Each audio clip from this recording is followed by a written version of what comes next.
Sotihotu, Namo Buddhaya, anak-anak. Kembali lagi ke dalam Prasna Channel. Kita akan mempelajari tentang sejarah agama Buddha di Indonesia. Namun sebelumnya kita akan mempelajari terlebih dahulu sejarah awal agama Buddha ketika masa-masa kerajaan awal. Pada video kali ini Bapak akan menjelaskan tentang kerajaan Mataram kuno dan kerajaan Sriwijaya. Kedua kerajaan inilah yang memiliki peranan penting di dalam perkembangan agama Buddha. Baik, untuk selanjutnya Bapak akan menjelaskan tentang Mataram kuno. Mataram kuno ini adalah kerajaan yang memiliki dua wangsa, yaitu Wangsa Sanjaya dan Wangsa Sailendra.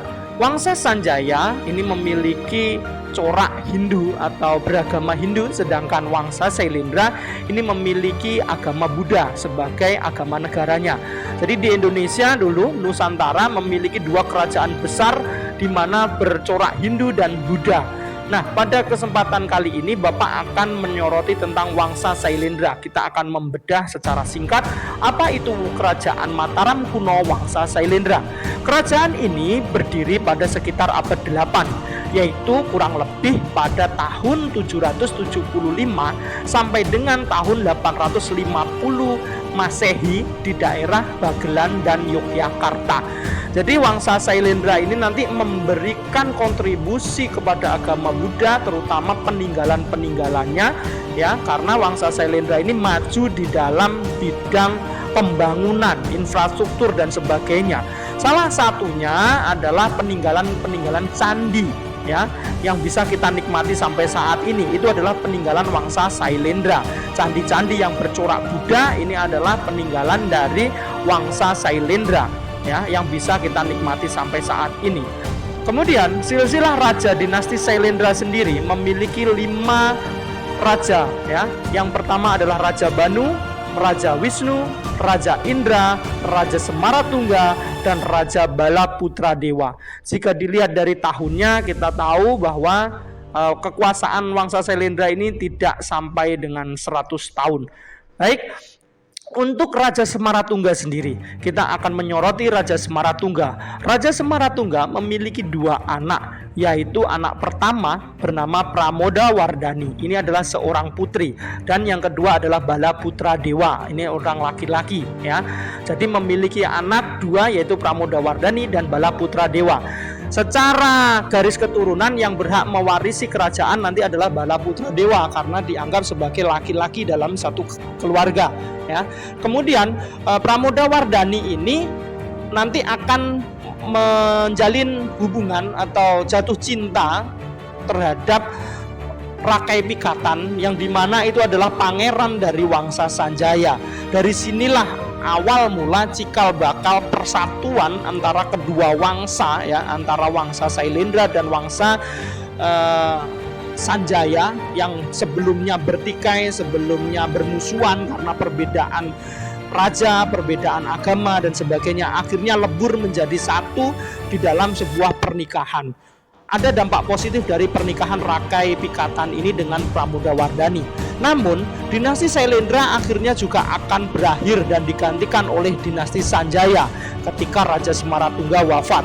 Raja Balaputra Dewa yang kekuasaannya direbut oleh Rakai Pikatan yang merupakan kakak iparnya sendiri ya dari dinasti Sanjaya, akhirnya memutuskan pergi ke kerajaan Sriwijaya. Jadi Balaputra ini nanti pergi ke Sriwijaya karena di Sriwijaya sana juga Balaputra Dewa ini memiliki darah keturunan kerajaan Sriwijaya.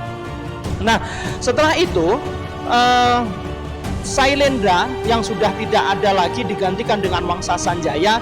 Mereka hidup dengan rukun ya, agama Hindu dan Buddha. Saat pemerintahan Wangsa Sanjaya ini hidup dengan rukun, hidup berdampingan. Ini bisa dilihat dari peninggalan-peninggalannya ya, dari candi-candi Hindu Buddha yang berdekatan ya di Jawa Tengah. Ini adalah contoh dari kerukunan dan toleransi antar umat beragama yang sudah dicontohkan oleh agama Hindu dan Buddha. Nah, kita akan membahas secara singkat dan sedikit tentang peninggalan-peninggalan sejarah ya, seperti candi-candi pada masa kerajaan Sailendra ya, atau Wangsa Sailendra. kerajaan Mataram kuno. Yang pertama adalah Borobudur. Ini dibangun pada dinasti Sailendra, dimulai dari Raja Indra dan dirampungkan oleh Raja Semaratungga.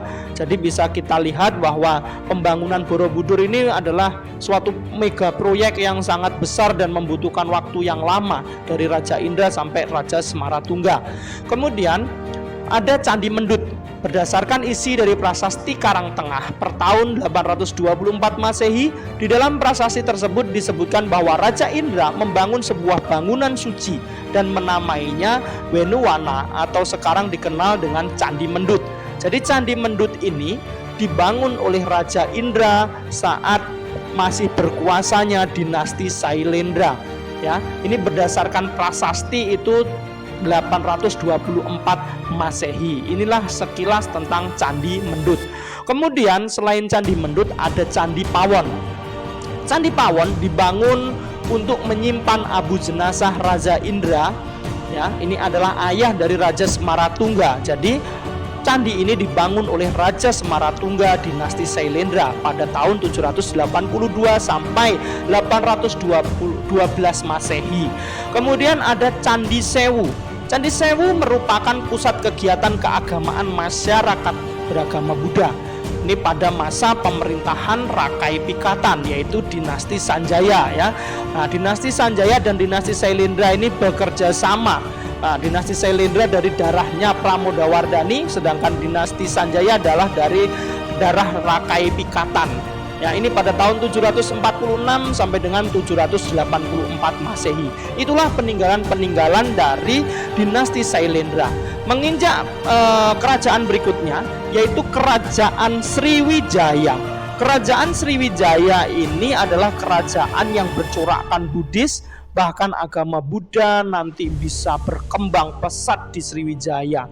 Di manakah letak kerajaan Sriwijaya?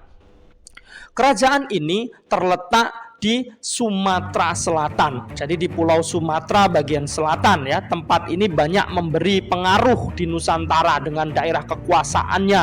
Jadi kekuasaannya Sriwijaya ini membentang ya. Bahkan Jawa, Sumatera, Kamboja semua dikuasai ya.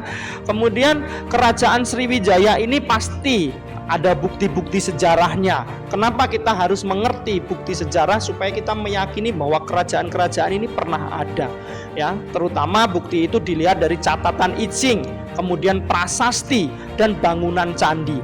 Dari bukti-bukti ini kita meyakini bahwa kerajaan Sriwijaya pernah ada. Catatan I Ching mengatakan pada awalnya Sriwijaya hanyalah sebuah kerajaan kecil. Sriwijaya berkembang menjadi kerajaan besar setelah dipimpin oleh Dapuntayang. Ini adalah catatan dari I Ching atau seorang biksu dari Tiongkok yang ingin pergi ke India, tetapi pada 651 Masehi beliau berkunjung terlebih dahulu di Sriwijaya ya. Di situ beliau mencatatnya. Kemudian bukti lain yang bisa kita lihat dan kita percayai bahwa kerajaan Sriwijaya pernah ada itu adalah bukti yang dari prasasti. Prasasti ini ada yang dari dalam negeri dan ada prasasti yang dari luar negeri. Prasasti dalam negeri sendiri seperti prasasti Kedukan Bukit, seperti Talang Tuo, Telaga Batu, Kota Kapur, Karang Berahi, Palaspa Semah, dan Amoga Pasa. Ini adalah prasasti-prasasti yang menggambarkan bahwa kerajaan Sriwijaya pernah ada di Sumatera atau di Nusantara. Kemudian juga ada prasasti dari luar negeri atau bukti sejarah dari luar negeri seperti prasasti Ligor, Piagam Leiden, Kanton, Grahi, dan Jaya.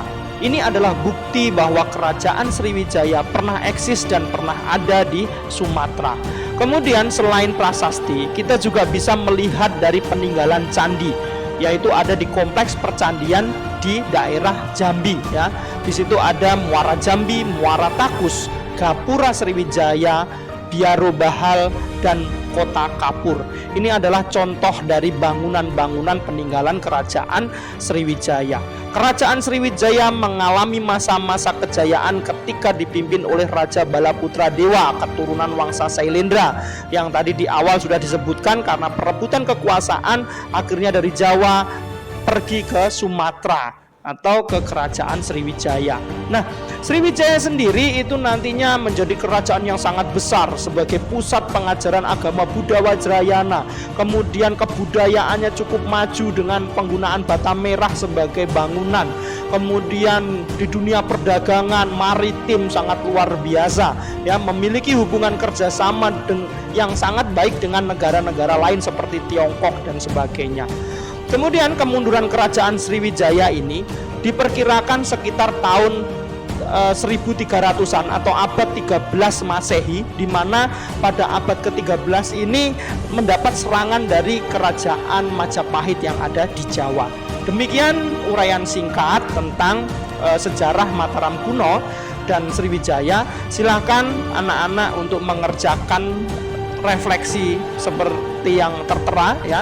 Sebutkan nilai-nilai, kemudian ceritakan kisah, terus kemudian apa pesan yang bisa kalian sampaikan kepada umat Buddha untuk menerapkan nilai toleransi. Silakan buat videonya, kasih ke YouTube, kemudian kasih linknya ke guru, ya. Demikian, terima kasih atas perhatiannya. Sotihotu, Namo Buddhaya.